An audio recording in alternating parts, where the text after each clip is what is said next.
Oke, kembali lagi di channel ini. Kita coba lanjutkan lagi materi kita tentang pembahasan cascading style sheet dasar, di mana pada materi kali ini saya akan coba untuk membahas tentang pseudo class.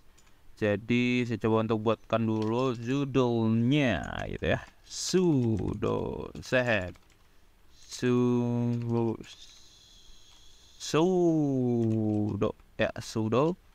class.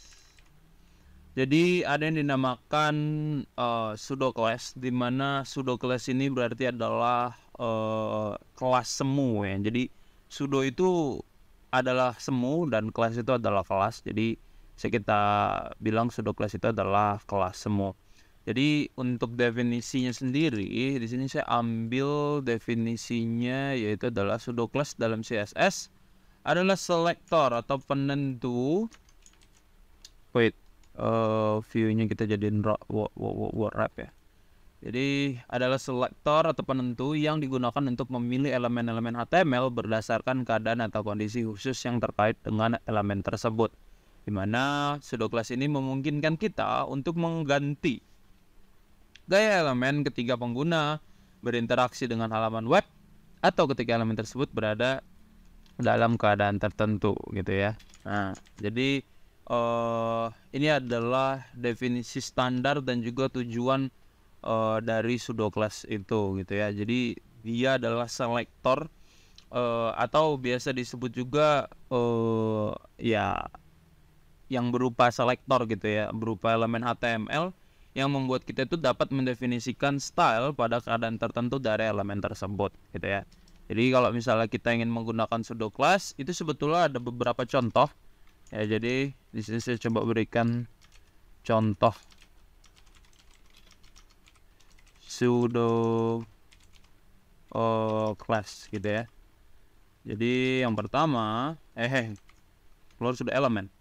Jadi yang pertama itu ada yang dinamakan link gitu ya. Nah, pseudo class itu selalu ini keyword, bukan keyword, gimana ya? Kayak penulisannya itu harus titik 2 dulu.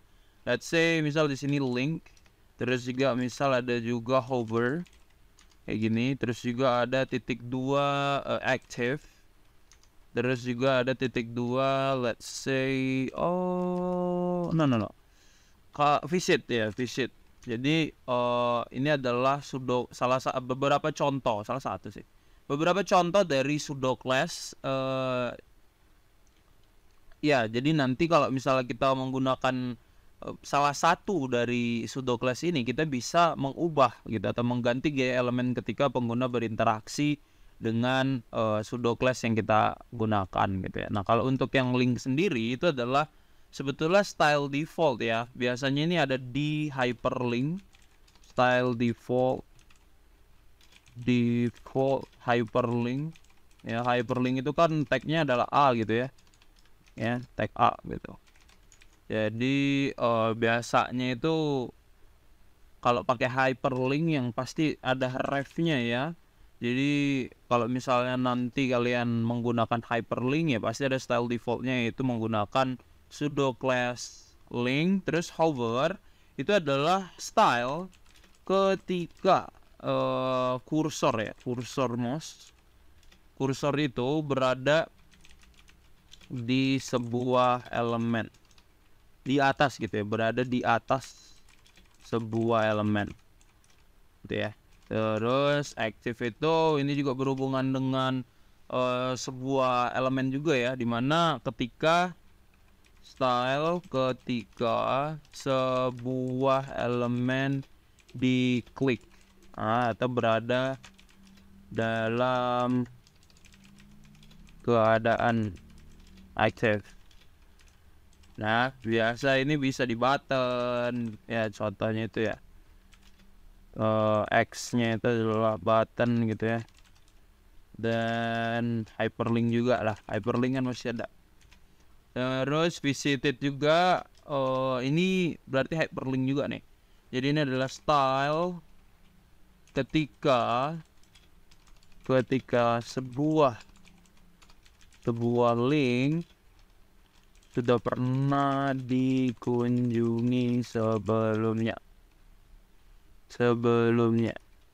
Jadi dia nanti akan ada yang namanya pseudo class visit gitu ya. Jadi nanti kalau kalian menggunakan visit itu, let's say kita ubah gambar, warna, ukuran kayak gitu ya dari sebuah link.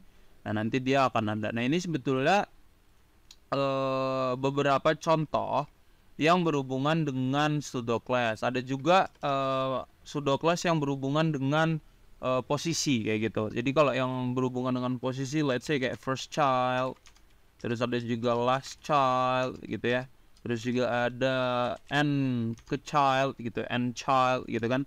Jadi nth child gitu ya, atau ke n child. Let's say kalau di Indonesia bilangan ke n gitu lah ya. Nanti kita bisa menggunakan ini untuk apa namanya? Menggunakan rumus matematika kayak gitu. Misal n plus 1 kayak gitu. Jadi kalau untuk yang first child ini berarti adalah pemilihan atau elemen pertama dari sebuah parent. Kalau yang last child berarti elemen terakhir gitu aja. Ya, ini terakhir. Terakhir. Kalau yang nth ini berarti dia adalah elemen ke n gitu aja sih. Elemen ke n. Ke strip n gitu aja. Kok m sih n. Jadi kalau misalnya kalian ingin menggunakan yang elemen pertama, gunakan saja yang first child. Kalau yang terakhir biasa kita gunakan last child. Tapi kalau kalian ragu gitu ya mau ke posisi atau mungkin elemennya tuh berada di mana, kalian bisa gunakan saja nth child ini. Bukan nth ya, bisa nth gitu, like nth itu nth gitu ya. Terus kalau misalnya let's say kita coba untuk contoh deh gitu ya. Jadi kalau cuman ngomong aja gitu ya, terus ada definisi tanpa ada contoh, biasa orang bingung gitu ya. Jadi let's say di sini saya coba untuk buat di sini sudah ada LI, sini juga udah ada belum ya. Kita coba bikin di sini deh kalau gitu. Oh iya, sebelumnya saya ingin membahas dulu deh tentang parent gitu ya. Di sini ada child, di sini ada parent gitu ya. Jadi apa sih parent itu? Sebetulnya parent itu adalah, ini untuk definisi parent itu ya, sesuatu atau mungkin let's say saya bilang adalah pembungkus gitu ya. Sesuatu yang membungkus elemen. Nah, itu yang dinamakan parent. Jadi pembungkus elemen. Pembungkus. Jadi kalau misalnya kayak gini tuh semua code atau semua ya baris code yang ada di sini itu sebetulnya dibungkus oleh HTML gitu ya. Jadi tag HTML ini adalah parent dari semua tag yang ada di dalamnya gitu ya. Terus head ini juga adalah parent dari tag yang ada di sini. Ada meta, ada title, ada link gitu ya. Dia punya parent atau yang dibungkus dengan head. Terus juga di sini div ya, div H1, H2, H3, ULI, hyperlink itu semuanya dibungkus oleh body, dimana berarti nanti ada pembagian antara head dan body. Jadi parentnya beda-beda gitu ya. Tapi pada dasarnya semua parent ini, let's say neneknya lah ya. Jadi kalau di sini body, jadi neneknya si div itu adalah HTML gitu ya. Semuanya itu dibungkus melalui HTML. Namun per setiap struktur ada head dan body itu juga memiliki childnya masing-masing gitu ya. Ada meta kalau untuk head, ada div untuk body. Kayak gitu, makanya kita nggak bisa sebetulnya naruhnya tuh asal untuk tag-tag yang ada di dalam sini, karena ya tergantung dari parentnya. Jadi di sini ada yang namanya parent, di mana dia adalah pembungkus elemen tersebut gitu ya. Nah di sini pun H1, H2, H3 dan seterusnya yang di sini itu pun punya parent. Parentnya apa? Div kelas container. Yang ini pun sama. Di sini ada H1, H2 sampai H3. Di mana dia juga punya parent namanya adalah div kelas sub container kayak gitu. Jadi nanti akan ada terus nih untuk parent dan child gitu ya. Dan ini juga LI atau list di sini pun punya yang namanya parent, yaitu adalah full gitu ya, atau unordered list. Oke, yang udah belajar unordered list harusnya paham maksudnya. Kita lanjut lagi untuk penggunaan contoh, di mana saya di sini coba untuk buka dulu di bagian browser saya. Mana nanti dia munculnya seperti ini, kayak gini. Loh, kok nggak ada? Kenapa nggak ada? Karena kita belum taruh teks di dalamnya. Saya bisa di sini visit this link gitu ya. This link, let's say, and then it would be looks like this. Nah, nanti saat kita klik, itulah yang dinamakan sebuah pseudo class. Jadi secara default tadi sudah dibilang ada yang namanya link. Jadi nanti secara default itu ya dia adalah berupa link gitu loh, pseudo class-nya. Kita coba panggil hyperlink-nya. Terus saya coba untuk hover. Maybe caranya ingat ya, dia adalah selector. Jadi dia harus dipanggil di sini. Kayak gini. Nice. Let's say di sini saya coba ganti colornya become maybe aqua. Jangan aqua biru ya. Kalau bisa green deh, biar dia berubah total. Kita coba ini saat saya hover di sini dia tidak terjadi apa-apa. Hover, ingat apa tadi hover? Hover itu adalah ketika kursor itu berada di atas sebuah elemen. Elemen di sini adalah hyperlink. So berarti kita seharusnya ada yang namanya hover. Tapi di sini nggak ada. Kita coba refresh. Nah di sini baru ada hover. Nah ketika kursor berada di atas sebuah elemen. Kita lanjut lagi. Di sini saya coba ganti misal active gitu ya. Active itu katanya apa? Ketika style sebuah elemen diklik gitu ya, berada di dalam keadaan aktif. Example button or maybe hyperlink. So let's say saya ganti colornya become yang ganti yang beda banget gitu ya. Nah ini deh dark light gray kayak gitu. I don't know what is it actually, but ya kita coba tes aja dulu. Jadi nanti saat diklik, nah ini saya udah ngeklik, nah nanti warnanya adalah dark light gitu ya, gray. Jadi kalau dia hover, dia akan seperti ini. Tapi kalau saya klik atau keadaan aktif, dia akan berubah warna. And then yang terakhir itu adalah visit gitu ya. Visit it. Nah ini dia. And then saya coba ganti color become maybe dipping. No, I don't like it. Kayak gini coba.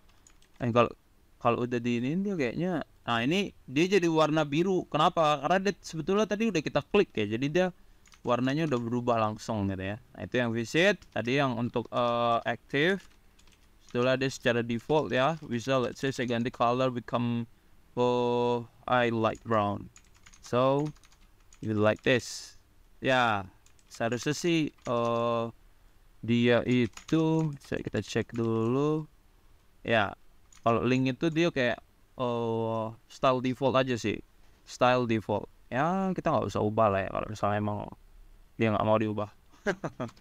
Alright, that's all ya untuk yang bagian hyperlink. So then let's get started into the next pseudo class.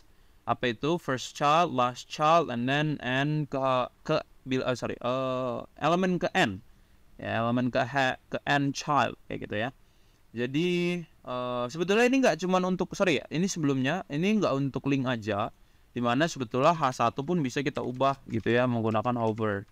Let's say di sini saya coba pakai hover like that, and then I change the color become maybe blue. So it's still blue, brown like that. And then let's say di situ H1 ya for all of H1. Jadi kalau misalnya ada H1 dia nanti akan change become blue like this. Tuh nanti dia become brown. Jadi nanti saat dia hover, or what is it hover means?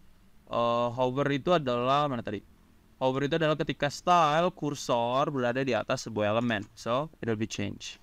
Ini akan berubah kayak gitu. So then next one, maybe di sini saya ada yang namanya unordered list and then list, di mana dia ada parent dan juga ada child. Nah saya di sini coba untuk manipulasi posisi ya menggunakan ini first child, last child, and then nth child. Saya coba untuk tes di sini. Berarti kita harus panggil dulu ul.li. Nah, saya dibantu nih ya. Jadi ul.li di sini adalah selector tag HTML gitu ya, berupa elemen HTML sederhana di mana saya gabungkan dengan menggunakan pseudo class-nya. yaitu adalah first child. Kita coba cek dulu, let me see, dimana first childnya itu adalah angka 1 di bagian list pertama. Jadi kita coba ganti colornya become, maybe ini dia warnanya apa, hijau ya. Kita coba ganti become red maybe. Nice, nanti dia akan berubah. Ini untuk first child-nya aja ya. Jadi nanti yang child pertamanya yang akan berubah. Terus sekarang kita coba untuk yang last child-nya kalau gitu. Wait. Kita coba ganti become maybe green. Oh, it's green, still green ya. Jadi become blue aja coba. Nanti dia akan berubah jadi warna biru ya. Kayak gini. Then next one is n ke n ya. Jadi ke n, bilangan ke n. Di sini saya coba untuk tambahkan ada sedikit banyak angka 3 ya, dimana angka 3 ini bisa kita, let's say di sini saya coba untuk jadikan komen supaya dia tidak dieksekusi oleh program. Dan nanti semuanya akan jadi warna hijau kembali. Terus kita coba bikin titik 2 di sini adalah inisialisasi sebuah pseudo class, dimana sebetulnya ada 2 ya. Ada pseudo class, ada pseudo elemen. Kalau pseudo elemen dia pakainya titik 2-nya 2 kali gitu ya. Ini pseudo class pakai titik 2-nya 1 kali aja. Jadi nth child kayak gini. Terus saya coba pakai kurung kurawal, and then saya ganti color become yellow, oke. And then di dalam di dalam parameter di sini kita bisa isikan, let's say rumus matematika. Misal saya pengen 2n plus 1 gitu ya. Nah 2n ini misal 1, 2 berarti dia adalah bilangan ganjil ya. 2, 4, 5 ya. Jadi kita coba cek bilangan ganjil, berarti ini saya coba ganti dulu angka-angkanya. 3, di sini berarti 4, biar kita tahu ya. 5, 6, wait. 6, sini 7, sini 8, di sini 9. Berarti kalau bilangan ganjil itu angka 1, 1, 3, 5, 7, 9 gitu ya, benar nggak ya? 0, ya benar, seharusnya ini bilangan atau angka ganjil gitu ya. Refresh. Nah, nanti yang angka-angka ganjil ini akan berubah jadi warna kuning sesuai dengan komen yang udah kita buat gitu ya. Di sini saya coba ganti jadi angka genap, berarti dia 2n aja sih harusnya. Benar nggak sih? Iya benar. Jadi yang angka-angka genap yang akan berubah jadi warna kuning. Kayak gitu. Jadi sebetulnya ada banyak ya yang bisa kita gunakan untuk menggunakan pseudo class. Nanti mungkin di video itu akan saya coba terapkan beberapa pseudo class yang mungkin bisa kalian gunakan untuk mengubah-ubah keadaan dalam sebuah kondisi tertentu di dalam sebuah elemen HTML. Dan itu sebetulnya agak menyenangkan ya menggunakan pseudo class ini, karena kita bisa manipulasi posisi, manipulasi tempat, dan juga banyak lagi yang bisa kalian gunakan. Oke, kayak gitu aja untuk materi kita kali ini. Kita ketemu lagi di next part. Seharusnya sih saya bahas tentang pseudo elemen ya. Ya, jadi kita coba untuk bahas sedikit tentang pseudo elemen dan penggunaannya agar kita bisa paham gimana sih cara menggunakan pseudo class, pseudo elemen, dan juga kita paham penggunaan CSS dasar seperti ya biar nanti kita lebih bisa explore lagi gitu ya. Oke, terima kasih dan selamat belajar semua.